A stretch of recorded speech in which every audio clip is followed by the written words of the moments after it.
Nobody talks about this, but if you could master the skill of walking up to women by yourself in broad daylight, on the street or in shops or in coffee shops or in malls, and starting conversations with them, you will have a level of freedom and a level of access to women that very few, if any, men in history have ever contemplated, let alone realized. And that is right now in 2026. And why is that?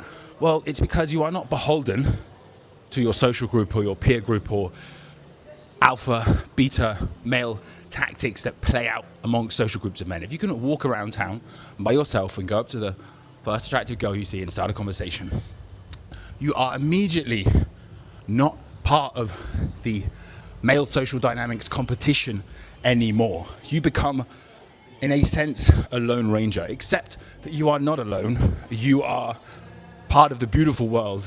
And if you are by yourself, there is no competition. It is you against you. But this is also what makes it such a difficult skill to learn, because there are no enemies. There are no excuses. It is just you.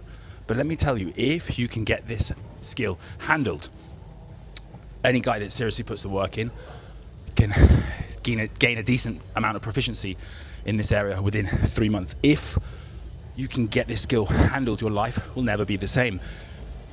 If you can walk up to a woman in broad daylight by yourself as you're going about your day, or even as you're deliberately going up and talking to a bunch of women, sometimes guys think that it's weird. Well, weird is only something that doesn't feel familiar to you. However, the version of yourself that you want to create is a version of yourself that consistently does things that don't feel familiar to you, because that's what a growth mindset actually is. So doing things that are weird, ironically, weird is just a term that we label for things that don't feel familiar to us. If you can allow yourself to do things that feel weird, well, guess what? You're going to become a guy that is the envy of all of your friends real quick. But most importantly, you're going to have a dating life that would have been the envy of the version of you that existed 3 months ago if you start putting the work in from today.